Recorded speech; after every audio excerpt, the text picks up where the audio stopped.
नमस्कार सभी को। तो देखिए, जो न्यू एनसीईआरटी है उसका चैप्टर नंबर 7 है, उसके हम लोग नोट्स डिस्कस करेंगे। इससे पहले जो डिस्कस हुए थे नोट्स इलेक्शंस चैप्टर के, वो पुरानी एनसीईआरटी के थे। न्यू एनसीईआरटी के नोट्स ये हैं जो बहुत इंपॉर्टेंट हैं। सारा इसमें फैक्ट और जो कंसेप्ट है वो हम लोग ने कवर कर लिया है। तो सबसे पहले तो देख लीजिए, इलेक्शंस में टाइप्स ऑफ इलेक्शन बताया गया है कि इलेक्शन के टाइप क्या होते हैं। इलेक्शन आपको पता ही होगा क्या होता है। तो एक प्रोसेस होता है जिससे अपने रिप्रेजेंटेटिव्स को इलेक्ट किया जाता है, चूज किया जाता है। टाइप्स ऑफ इलेक्शन क्या है? डायरेक्ट इलेक्शन पहला होता है, तो citizens directly vote for their representative. तो सिटीजन जो होते हैं, जब वो डायरेक्टली वोट करते हैं अपने रिप्रेजेंटेटिव के लिए, तो उसको क्या कहते हैं? डायरेक्ट इलेक्शन कहते हैं। जैसे लोकसभा में जो हम लोग वोटिंग करते हैं वो डायरेक्ट अपने रिप्रेजेंटेटिव की करते हैं, तो वो डायरेक्ट इलेक्शन का एग्जाम्पल हो जाएगा। लोकसभा में हो गया, विधानसभा में हो गया, लोकल बॉडीज में हो गया। तो इन सभी में क्या है कि हम लोग अपने रिप्रेजेंटेटिव को डायरेक्टली वोट करते हैं। ये जो टाइप का इलेक्शन है, ये हर 5 साल में एक बार आपको देखने को मिलेगा। इनडायरेक्ट इलेक्शंस क्या होता है? तो सिटीजन क्या करते हैं? Elect representatives who elect leaders. अब देखिए यहाँ पर क्या है कि सिटीजन ने क्या किया? अपने रिप्रेजेंटेटिव्स को इलेक्ट किया, और वो रिप्रेजेंटेटिव्स क्या करते हैं? दूसरे लीडर्स को अपॉइंट करते हैं या इलेक्ट करते हैं। अपॉइंट नहीं करते, इलेक्ट करते हैं। जैसे जो प्रेसिडेंट का चुनाव होता है वो एक तरीके का इनडायरेक्ट इलेक्शन है। वाइस प्रेसिडेंट का चुनाव, इसमें डायरेक्ट जनता वोट नहीं देगी, ठीक है, तो वो इनडायरेक्ट इलेक्शंस में आ जाएगा। राज्यसभा मेंबर्स, ये भी इनडायरेक्ट इलेक्शंस में आ जाएगा। तो ये सारे के सारे जो अपॉइंटमेंट होते हैं या इलेक्शन होते हैं, ये किस में आते हैं? इनडायरेक्ट इलेक्शन में आते हैं। मतलब जनता डायरेक्टली वोट नहीं करती है, जनता ने जो रिप्रेजेंटेटिव को चुना था वो जाके इन लीडर्स को या इन कॉन्स्टिट्यूशनल बॉडीज को अपॉइंट करता है। इलेक्शन का इंपॉर्टेंस क्या है? तो इलेक्शन आपको पता होगा कोर फीचर है डेमोक्रेसी का। दूसरा क्या है? Citizen choose representatives to make decision on their behalf. तो सिटीजन क्या करते हैं? अपने रिप्रेजेंटेटिव को इलेक्शन के थ्रू चूज करते हैं, जिससे वो डिसीजन ले सके उनके बिहाफ पे। Representatives remain accountable to the people. तो रिप्रेजेंटेटिव जो है वो अकाउंटेबल रहते हैं, किसके लिए? लोगों के प्रति। Periodic elections ensure accountability. आपको पता होगा इलेक्शंस क्यों जरूरी है? अकाउंटेबिलिटी को साबित करने के लिए भी जरूरी है, क्योंकि मान लीजिए इलेक्शंस रेगुलर नहीं होंगे, पीरियोडिक नहीं होंगे, तो कोई भी सरकार कुछ भी करती रहेगी, ठीक है, क्योंकि उसको हारने का डर नहीं होगा। Voting is the main way citizen exercise democratic rights. तो डेमोक्रेटिक राइट्स को एक्सरसाइज करने का सबसे अच्छा तरीका क्या है? वोटिंग या इलेक्शंस होते हैं। सीफोलॉजी क्या होती है? सीफोलॉजी का मतलब होता है scientific study of elections. Derive कैसे किया है सीफोलॉजी टर्म? तो सीफोस का मतलब होता है पेबल, ठीक है। तो एंशियंट ग्रीस में क्या होता था? वोटिंग जो होती थी नहीं, पेबल्स के थ्रू होती थी, तो ये सीफोलॉजी बन गया। लॉजी का मतलब होता है systematic study. Principle of democratic elections. तो कोई भी डेमोक्रेटिक इलेक्शन हो रहा है उसमें क्या प्रिंसिपल्स इन्वॉल्व होते हैं? तो इलेक्शंस को फ्री होना चाहिए, फेयर होना चाहिए और ट्रांसपेरेंट होना चाहिए, ठीक है। फ्री का मतलब ये है कि उसमें कोई मतलब कोई गलत चीज़ नहीं होनी चाहिए, सबके लिए इक्वल अपॉर्चुनिटी होनी चाहिए। फेयर में भी वैसे ही आप देखेंगे, मतलब कोई धांधली वांधली नहीं होनी चाहिए, पता चला वोट किसी को दिया, चला किसी और के पास गया, ये सारी चीज़ें नहीं होनी चाहिए। इलेक्टोरल सिस्टम क्या होता है? तो इंडिया में अगर देखा जाए तो जो इलेक्टोरल सिस्टम है वो चलता है first past the post system. इसमें क्या होता है? चूजन बाय कॉन्स्टिट्यूशन मेकर, जो हमारे कॉन्स्टिट्यूशन मेकर्स थे, उन्होंने जो इलेक्टोरल सिस्टम चूज किया है, खासकर लोकसभा मेंबर्स के लिए, मेंबर ऑफ लेजिस्लेटिव असेंबली के लिए या पंचायती राज के चुनाव के लिए, वो first past the post system है। इसको प्लूरैलिटी सिस्टम भी कहा जाता है। Candidate with highest number of voter wins. इसमें क्या होता है? जैसे मान लीजिए कई सारे कैंडिडेट्स हैं, A B C D candidates हैं। ए को मिले 30 वोट्स, बी को मिले 20 वोट्स, सी को मिले 29 वोट्स, इसको मिले 19 वोट्स। तो जिसको सबसे ज्यादा वोट मिले हैं वो क्या हो जाएगा? अपने आप से जीत जाएगा, इवन विदाउट एब्सोल्यूट मेजोरिटी। तो यहाँ पर 50% मेजोरिटी की जरूरत नहीं है किसी एक पर्सन को जीतने के लिए। क्या चाहिए? केवल सबसे ज्यादा वोट चाहिए। इसी को कहते हैं first past the post system. अब आते हैं प्रोपोर्शनल रिप्रेजेंटेशन क्या होता है? तो ये मेनली कहाँ यूज होता है? तो ये यूज होता है आपका राज्यसभा के इलेक्शंस में, प्रेसिडेंट के इलेक्शंस में और वाइस प्रेसिडेंट के इलेक्शंस में। तो याद रखिएगा, प्रोपोर्शनल रिप्रेजेंटेशन वाला जो वोटिंग तरीका है वो कहाँ कहाँ होता है? ये राज्यसभा, प्रेसिडेंट और वाइस प्रेसिडेंट में यूज होता है, क्योंकि ये सब के सब इनडायरेक्ट इलेक्शन से अपॉइंट होंगे, ठीक है। मतलब यहाँ पर डायरेक्टली जनता जो है वो वोट नहीं देती है, जो मेंबर होते हैं अलग अलग बॉडीज के, वो वोट देते हैं, ठीक है। आगे बढ़ते हैं, स्टेट लेजिस्लेचर पे आते हैं। तो स्टेट लेजिस्लेचर आपको पता होगा, दो बाई कैमरल लेजिस्लेचर की बात करेंगे। हम लोग मेनली, क्योंकि हमारे बुक में जो चीज़ें दी गई हम लोग केवल वही लेके आए हैं। आपको पता होगा 6 स्टेट्स इंडिया में ऐसे हैं जिनमें 2 हाउसेज़ हैं। 2 हाउसेज़ कौन-कौन से? मेंबर ऑफ लेजिस्लेटिव असेंबली हो जाएगा और लेजिस्लेटिव काउंसिल हो जाएगा। तो सारे स्टेट्स में अगर आप देखेंगे लेजिस्लेटिव असेंबली तो है ही है, ठीक है? लेकिन लेजिस्लेटिव काउंसिल जो है वो केवल 2 ही स्टेट में है। कौन-कौन से 2 स्टेट में है? आंध्र मतलब कुछ से 6 ही स्टेट्स में है 2 हाउसेज़। कौन-कौन से 6 स्टेट्स में है? तो आंध्र प्रदेश में है, बिहार में है, कर्नाटका में है, महाराष्ट्र में, तेलंगाना में और उत्तर प्रदेश में। तो ये 6 स्टेट्स ऐसे हैं जहाँ पर बाई कैमरल लेजिस्लेचर चलता है। बाकी हर स्टेट में क्या है? यूनिकैमरल लेजिस्लेचर आपको देखने को मिलेगा। विधान परिषद में क्या-क्या होता है? विधान परिषद मतलब लेजिस्लेटिव काउंसिल, ठीक है? तो लेजिस्लेटिव काउंसिल का कंपोजिशन अगर देखा जाए, तो इनके जो मेंबर्स होते हैं ये कैसे अपॉइंट होके आते हैं या इलेक्ट होके आते हैं? तो इलेक्टेड बाय विधानसभा मेंबर्स। तो जो लेजिस्लेटिव असेंबली के मेंबर्स होते हैं, पहला तो वो वोट करते हैं, वो इनको अपॉइंट इलेक्ट करते हैं। दूसरा लोकल बॉडीज़ इनको इलेक्ट करती हैं। तीसरा जो ग्रेजुएट्स होते हैं स्टेट के वो इलेक्ट करते हैं, 3 साल का एक्सपीरियंस होना मतलब 3 साल पहले के ग्रेजुएट होने चाहिए। टीचर्स जिनके पास 3 साल का एक्सपीरियंस है वो भी क्या करते हैं? विधान परिषद के कैंडिडेट्स को इलेक्ट करते हैं। कुछ ऐसे भी कैंडिडेट्स होते हैं जिनको गवर्नर क्या करते हैं? नॉमिनेट करते हैं। किस-किस फील्ड से करते हैं? तो आर्ट से, साइंस से, लिटरेचर से, सोशल सर्विस से और कोऑपरेटिव सेक्टर से। तो इन सब से गवर्नर क्या करते हैं? अपॉइंटमेंट करते हैं। मतलब ये कुछ ऐसे मेंबर्स हैं जिनको इन फील्ड से भी अपॉइंट किया जाएगा लेजिस्लेटिव काउंसिल में। अब इलेक्शन से रिलेटेड कुछ लॉज है हमारी कंट्री में जो आपको पता होने चाहिए, जैसे रिप्रेजेंटेशन ऑफ पीपल एक्ट 1950 है। इसके बारे में पता होना चाहिए किससे डील करता है, किससे रिलेटेड है। तो इसको शॉर्ट फॉर्म में आरपीए कहते हैं, आरपीए 1950। ये इलेक्शन से पहले के लिए है ये लॉज। तो ये मेनली सीट्स को एलोकेट करता है, डिलिमिटेशन में ये अपना रोल प्ले करता है। इसके बाद जो इलेक्टोरल रोल जो एक पूरी वोटिंग लिस्ट बनती है उसमें ये रोल प्ले करेगा। राइट टू वोट प्रोवाइड, आपको पता होगा कि 18 ईयर्स और उससे अबव के लोगों को वोटिंग राइट्स दिए गए हैं, तो वो उससे उसकी जो पावर्स है वो हमको रिप्रेजेंटेशन ऑफ पीपल एक्ट में भी देखने को मिलती है पावर। डिस्क्रिमिनेशन कोई ना हो सके on the basis of sex, caste, gender, ये मतलब और प्लेस ऑफ बर्थ, इन सबसे डिस्क्रिमिनेशन ना हो सके वोट में या इलेक्शन प्रोसेस में, तो इसके लिए भी रिप्रेजेंटेशन ऑफ पीपल एक्ट 1950 है। आगे बढ़ते हैं, रिप्रेजेंटेशन ऑफ पीपल एक्ट 1951, तो ये दूसरा है। तो आपने देखा था वो प्री इलेक्शन का था। ये क्या है? इलेक्शन के दौरान या पोस्ट इलेक्शन की बात करता है, ठीक है? तो जो लॉज यहाँ पे जरूरत होगी वो इसमें दिए गए हैं रिप्रेजेंटेशन ऑफ पीपल एक्ट 1951 में। तो ये किससे डील करता है? Nomination of candidates. अब कैंडिडेट अपना नॉमिनेशन फाइल करने जाता है तो क्या प्रोसेस होगा, क्या चीजें होंगी, वो इसमें दी गई हैं। इलेक्शन कैंपेन किस तरीके से करना है ये सारी चीज़ें भी दी गई हैं। वोटिंग प्रोसीजर क्या होगा वो भी आपको रिप्रेजेंटेशन ऑफ पीपल एक्ट 1951 में ही देखने को मिलता है। इलेक्शन डिस्प्यूट अगर आते हैं तो वो कैसे सॉल्व किए जाएंगे, कौन सॉल्व करेगा, ये सब भी इसी में ही दिया गया है। टुगेदर बोथ एक्ट्स इंश्योर, अब ये जो दोनों एक्ट हैं आरपीए 1950, आरपीए 1951, ये इंटीग्रिटी को, ट्रांसपेरेंसी को, अकाउंटेबिलिटी को क्या करते हैं? इंश्योर करते हैं। बात करते हैं डिलिमिटेशन की क्या होती है। तो डिलिमिटेशन का मतलब होता है determining the number of seats. तो जैसे मान लीजिए कोई एक क्षेत्र है, अब ये क्षेत्र मान लीजिए इसमें 10 लाख लोग थे 2011 में, ठीक? और अगला सेंसस मान लीजिए 2021 में होता, 2021 में होता मान लीजिए, तो यहाँ पर हो जाते 20 लाख लोग।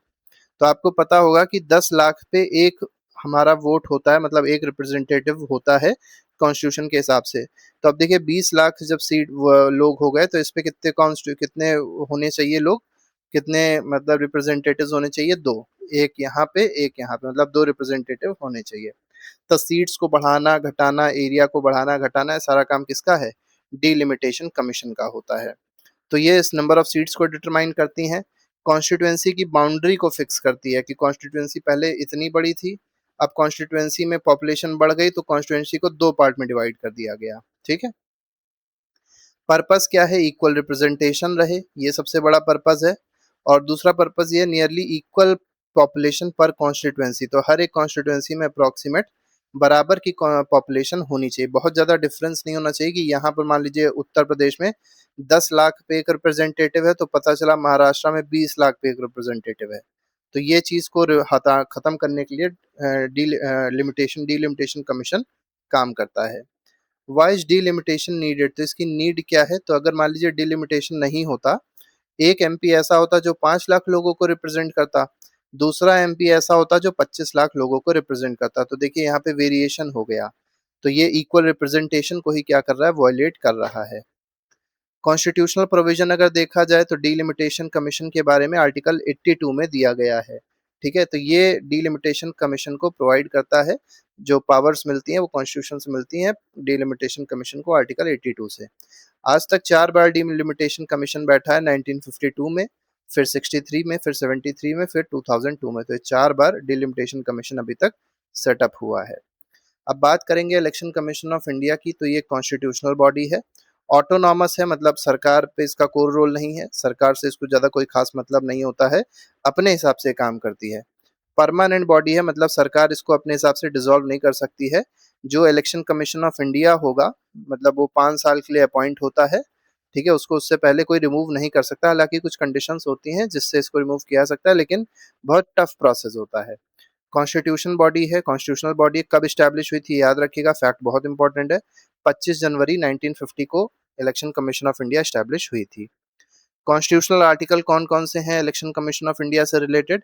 आर्टिकल 324 से 329 तक की बात करी जाती है। ये क्या करता है, इलेक्शन कमीशन ऑफ इंडिया को स्टैब्लिश करता है, उसके पावर्स और उसकी ड्यूटीज क्या होंगी वो सारी चीजें इसी आर्टिकल्स में बताई गई हैं।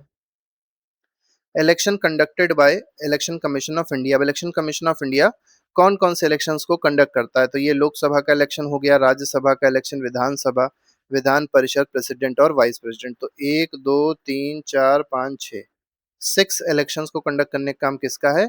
इलेक्शन कमीशन ऑफ इंडिया का है। लेकिन जो लोकल बॉडीज होती है, याद रखिएगा, लोकल बॉडीज जैसे पंचायती राज और म्यूनसिपैलिटीज हो गई, इनका इलेक्शन कौन कंडक्ट कराता है? तो ये स्टेट का जो इलेक्शन कमीशन होता है, स्टेट इलेक्शन कमीशन कंडक्ट कराता है। चीफ इलेक्टोरल ऑफिसर कौन होता है?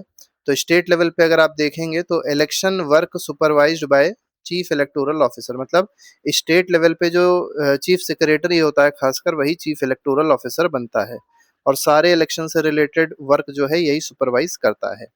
अपॉइंट कौन करता है इसको? Election commission of India appoint करता है, लेकिन कंसल्टेशन किसके साथ लेता है? स्टेट गवर्नमेंट के साथ कंसल्टेशन लेता है।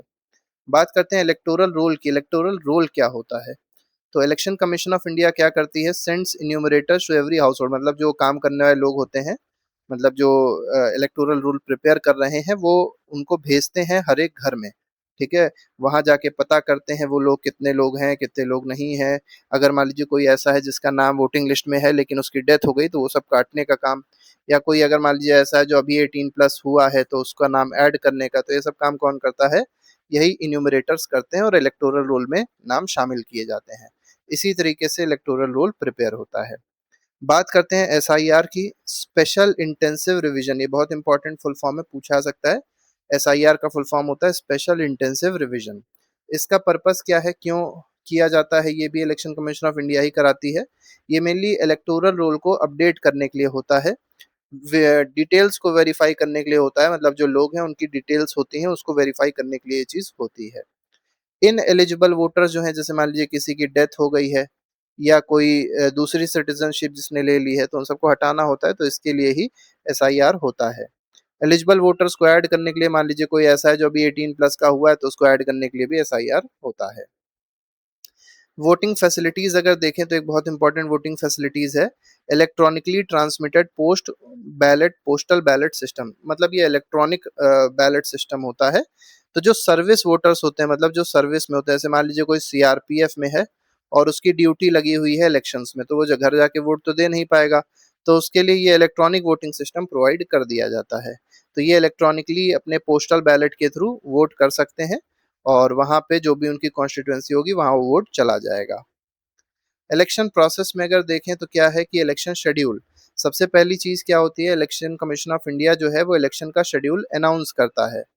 और ये कब अनाउंस करता है? After completion of 5 year term. जैसे मान लीजिए कोई गवर्नमेंट बनी थी और उसके 5 ईयर्स कंप्लीट हो गया, लोकसभा के 5 ईयर्स कंप्लीट हो गए, तो जो इलेक्शन कमीशन ऑफ इंडिया होगा, 5 साल कंप्लीट होने से पहले ही, 1-2 महीने पहले ही वो क्या करता है, इलेक्शन अनाउंस कर देता है। ठीक है, वही सेम चीज किसमें होती है? लेजिस्लेचर में भी होती है। और अगर मान लीजिए डिसॉल्व कर दी गई, मान लीजिए लोकसभा है या लेजिस्लेटिव असेंबली है, ये डिसॉल्व हो गई है, डिसॉल्व का मतलब 5 साल के पहले ही वो भंग हो गई है, खत्म हो गई है, तो भी इलेक्शन शेड्यूल को अनाउंस किया जाता है री इलेक्शन कराने के लिए। पॉलिटिकल पार्टी रजिस्ट्रेशन करने का काम किसका होता है, तो ये भी इलेक्शन कमीशन ऑफ इंडिया का होता है। सारे के सारे फंक्शंस हैं इलेक्शन कमीशन ऑफ इंडिया के। तो only election commission of India registered parties can contest election. देखिए, ऐसी जो पार्टीज जिनको इलेक्शन कमीशन ऑफ इंडिया ने रजिस्टर किया है, वही केवल इलेक्शन लड़ सकती हैं, और कोई पार्टी इलेक्शन नहीं लड़ सकती है। ठीक है। अगर मान लीजिए कोई ऐसा कैंडिडेट है जिसकी कोई पार्टी नहीं, तो वो इंडिपेंडेंट रूप में इलेक्शंस को कंटेस्ट कर सकता है, लड़ सकता है। पार्टी रिकॉग्निशन, तो ईसीआई क्लासिफाइज पार्टी। अब देखिए, इलेक्शन कमीशन ऑफ इंडिया जो है पॉलिटिकल पार्टीज को कुछ नाम देती है, मतलब कुछ को नेशनल पार्टीज डिक्लेयर करती है, कुछ को स्टेट या रीजनल पार्टीज डिक्लेयर करती है, कुछ को रजिस्टर्ड या अनरिकॉग्नाइज्ड पार्टीज डिक्लेयर करती है। ईसीआई और क्या अलॉट करती है, तो इलेक्शन सिंबल्स अलॉट करती है। जैसे बीजेपी का आपको पता होगा कमल है, कांग्रेस का हाथ है, पंजा है, और बहुत सारे इलेक्शन सिंबल्स यहाँ पर आपको देखने को मिलेंगे। नेशनल वोटर्स डे कब मनाया जाता है, देखिए यहाँ पर एक और चीज याद रखिएगा कि इलेक्शन कमीशन ऑफ इंडिया का ये भी काम है कि ये पार्टी सिंबल्स के जो भी डिस्प्यूट्स होंगे वो भी रिजॉल्व करने का काम ये करते हैं। ठीक है। नेशनल वोटर्स डे की बात करते हैं अब, तो नेशनल वोटर्स डे हर साल 25 जनवरी को मनाया जाता है। बहुत इंपॉर्टेंट फैक्ट है, याद रखिएगा, क्योंकि आपको पता है इसी दिन इलेक्शन कमीशन ऑफ इंडिया बन के तैयार हुआ था। फेयर इलेक्शंस क्या होते हैं, तो फेयर इलेक्शंस तब माना जाएगा जब वो फ्री तरीके से हो रहा हो, फेयर तरीके से हो रहा हो, ट्रांसपेरेंट तरीके से हो रहा हो। ये रिक्वायरमेंट होती है किसी भी अच्छे इलेक्शन की। होम वोटिंग का मतलब क्या होता है, ये 2024 के जनरल इलेक्शन मतलब लोकसभा इलेक्शन में स्टार्ट हुआ था।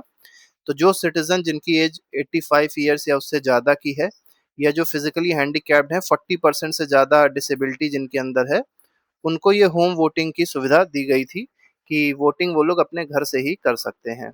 ठीक है। इम्पॉर्टेंट ईसीआई डिजिटल इनिशिएटिव्स, तो कुछ इंपॉर्टेंट इनिशिएटिव्स देख लेते हैं जो इलेक्शन कमीशन ऑफ इंडिया ने लिए थे। जैसे सुविधा है, तो सुविधा किसके लिए था, कैंडिडेट्स के लिए था। तो ये नॉमिनेशन फॉर्म अपने आप से भर सकते हैं, इलेक्शन अपडेट्स को देख सकते हैं, तो ये सब ऑनलाइन करने के लिए सुविधा ऐप आया था, यह सुविधा पोर्टल आई थी।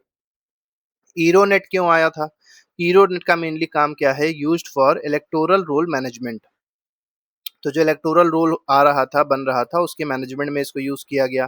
फ्रॉम प्रोसेसिंग में इसको, फॉर्म के प्रोसेसिंग में इसको यूज किया गया। डेटाबेस की हैंडलिंग में भी ईरोनेट को यूज किया गया था। ठीक है। तो ईरोनेट ऐप मतलब ये पोर्टल याद रखिएगा, ये मेनली जो ऑफिशियल्स थे वो यूज कर रहे थे। सक्षम ऐप की अगर बात करी जाए, सक्षम ऐप क्या था, तो ये एक स्पेशल ऐप है, किसके लिए था, तो फिजिकली जो डिसेबल्ड है उनके लिए था। और ये मेनली क्या करता है, वोटर रजिस्ट्रेशन ये इजी कर रहा था। ये सक्षम क्या था, ऐप था। सी विजिल ये बहुत इंपॉर्टेंट ऐप है। सी विजिल का काम क्या है, तो ये वोटर्स को अलाउ करता है कि अगर मान लीजिए कहीं पे भी model code of conduct violate हो रहा है, ठीक है, तो वो इसको रिपोर्ट कर सकते हैं। फोटो होती है जीआईएस मैप्ड, ठीक है, तो वो आसानी से क्या कर सकते हैं, रिपोर्ट कर सकते हैं। मतलब थाने वाने पे नहीं जाना पड़ेगा, केवल फोटो डाल देते हैं खींच के और प्रॉब्लम डाल देते हैं, तो वहां पे बात पहुंच जाती है। रिपोर्ट इलेक्शन मिसकंडक्ट इंस्टेंटली, तो ये इंस्टेंट तरीके से इलेक्शन मिसकंडक्ट कहीं हो रहा होगा तो उसको रिपोर्ट किया जा सकता है। सुगम पोर्टल क्यों लॉन्च किया गया था, used for election vehicle management, तो इलेक्शन व्हीकल मैनेजमेंट के लिए स्टार्ट किया गया था। व्हीकल रिकॉर्ड के लिए स्टार्ट किया गया। ड्राइवर डिटेल्स क्या होंगी, फ्यूल एलोकेशन कैसे होगा, ये सारी चीजें जो है वो सुगम से ली गई थी, मतलब सुगम में ये सब चीजें देखने को मिली हैं। आईईवीपी का फुल फॉर्म पूछा जा सकता है, तो इंटरनेशनल इलेक्शन विजिटर्स प्रोग्राम है ये क्या प्रमोट करता है, ये पहले पता होना चाहिए। तो इंटरनेशनल कोऑपरेशन को प्रमोट करता है। Exchange with election management bodies, तो मतलब दूसरी कंट्रीज यहाँ पे आती हैं देखने के लिए हमारे यहाँ इलेक्शन कैसे होता है, हम लोग दूसरी कंट्रीज में जाएंगे देखने के लिए कि वहाँ इलेक्शन कैसे होता है, और दोनों लोग दूसरे की पॉजिटिव चीज को अपने यहाँ अडॉप्ट करने की कोशिश करेंगे। पॉलिटिकल पार्टीज की इंपॉर्टेंस सबसे इंपॉर्टेंट है, क्या होती है ये पूछा जाता है। तो पॉलिटिकल पार्टीज की इंपॉर्टेंस क्या है, तो पहली बात तो ये है कि ये ग्रास रूट लेवल पे काम करते हैं। दूसरा ये है कि कैंपेन करते हैं इश्यूज जो हमारे डेली लाइफ में है। वोटर को चॉइस प्रोवाइड करते हैं। अब वोटर के पास मान लीजिए एक ही पॉलिटिकल पार्टी होगी तो उसके पास कोई चॉइस ही नहीं है, किसको वो चुनेगा, उसी को ही चुनेगा, या तो वोट नहीं देगा। पब्लिक ओपिनियन को ऑर्गेनाइज करने का काम भी इनका होता है। Help voters make inform decisions, तो वोटर को इन्फॉर्म डिसीजंस लेने में भी ये हेल्प करते हैं।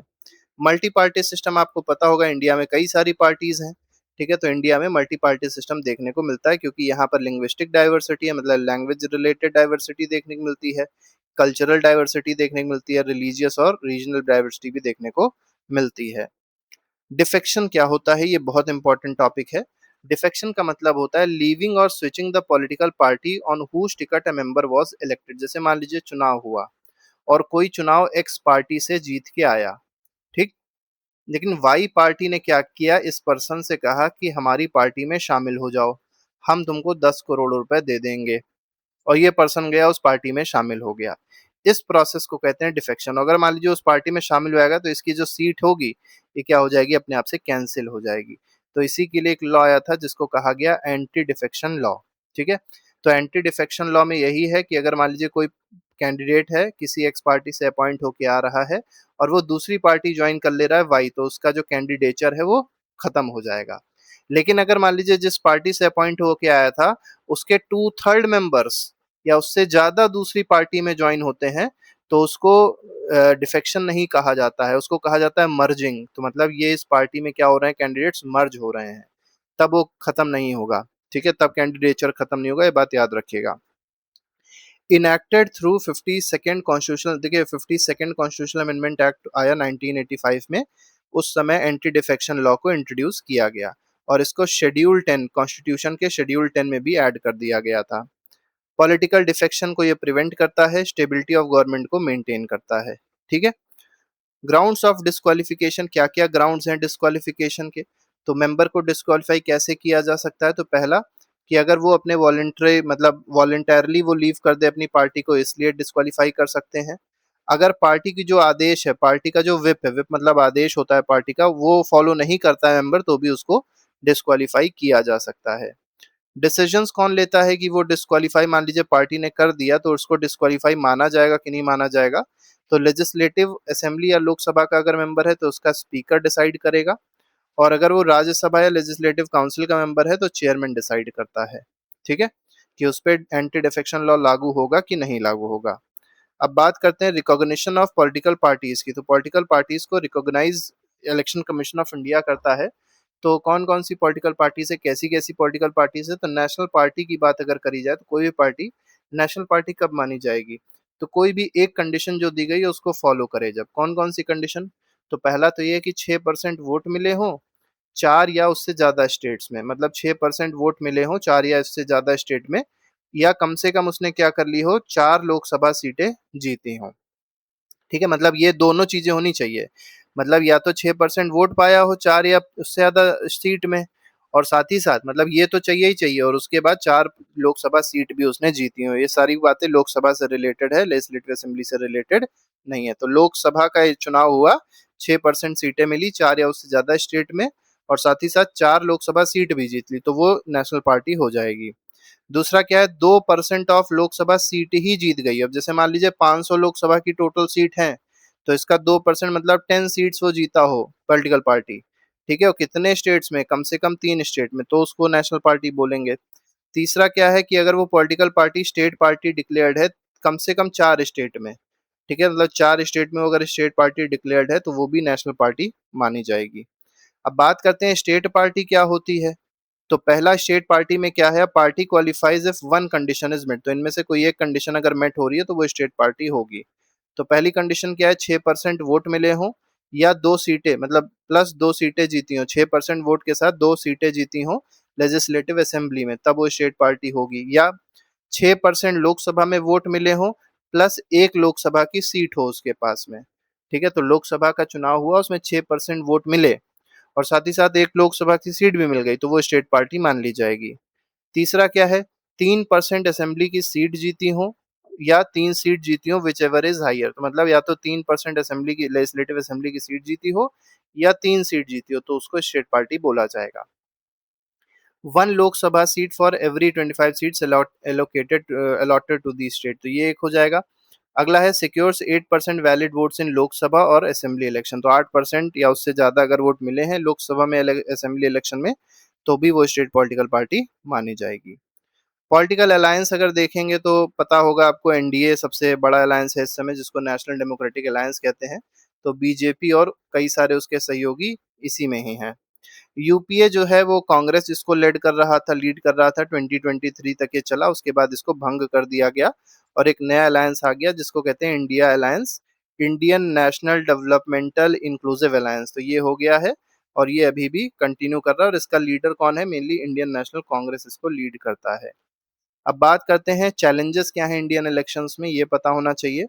तो पहले आपको पता होगा 96.8 करोड़ वोटर्स 2024 में देखने को मिले, तो बहुत ज्यादा है, तो इनका एक साथ में इलेक्शन कराना यही बहुत बड़ा चैलेंज है। दूसरा, थाउजेंड्स ऑफ पोलिंग स्टेशन है, इनको मैनेज करना बहुत बड़ा चैलेंज है। हंड्रेड्स ऑफ पॉलिटिकल पार्टीज हैं, तो ये इनको भी मैनेज करना बहुत बड़ा चैलेंज माना जाता है। ठीक है, और भी कई सारे चैलेंज है, जैसे मिस इन्फॉर्मेशन, फेक न्यूज लोग फैलाते हैं, मिस इन्फॉर्मेशन फैलाते हैं, इंटिमिडेशन करते हैं। अब डाइवर्स इलेक्टोरेट है, लार्ज बहुत बड़ा एक आपको देखने को मिला कि अप्रोक्सीमेट 100 करोड़ लोग हैं जिनका जो लोग चुनाव में वोट देंगे। तो ये सब के सब क्या है, चैलेंज देखने को मिलते हैं। अब इस चैलेंज को फेस करने के लिए इलेक्शन कमीशन ऑफ इंडिया ने कौन कौन से नियम बनाए हैं या कौन कौन से मेजर्स लिए हैं। तो पहला, रिप्रेजेंटेशन ऑफ पीपल एक्ट 1950 1951 ये बनाया। दूसरा, मॉडल कोड ऑफ कंडक्ट बनाया है। तीसरा, इलेक्ट्रॉनिक वोटिंग मशीन की बात अगर करी जाए तो वहां पर आप लोग जाते हैं, बटन दबाते हैं और जो भी कैंडिडेट होता है उसके आगे बत्ती जल जाती है, वो आपका वोट पहुंच जाता है। वीवीपैट है, वीवीपैट इससे अटैच्ड एक मशीन होती है और इस मशीन में क्या होगा, एक प्रिंटर लगा होता है, वो आपके तुरंत पर्ची दिखा देगा कि आपने इस पर्सन को वोट दिया है, और पर्ची फिर इसी बॉक्स में नीचे आके गिर जाती है, मतलब वो मिलती नहीं है। वोटर अवेयरनेस कैंपेन्स भी इलेक्शन कमीशन ऑफ इंडिया करता है जिससे वोटिंग का परसेंटेज बढ़ सके। अगला क्या है, digital platforms and electronic monitoring system, तो ये काम भी किया है, इससे रिलेटेड कई सारे पोर्टल और ऐप हम लोग ने अभी चेक किए थे। तो इस तरीके से ये पूरा चैप्टर था जो हम लोग को रिवाइज करना था। इसके अलावा हर एक चैप्टर के एमसीक्यूज और मतलब एमसीक्यूज और नोट्स पहले से ही प्लेलिस्ट में लगे हैं, आप जाके देख सकते हैं और अपना रिवीजन अच्छे से कर सकते हैं। अभी के लिए फिलहाल नहीं, thank you very much, good bye, जय हिंद।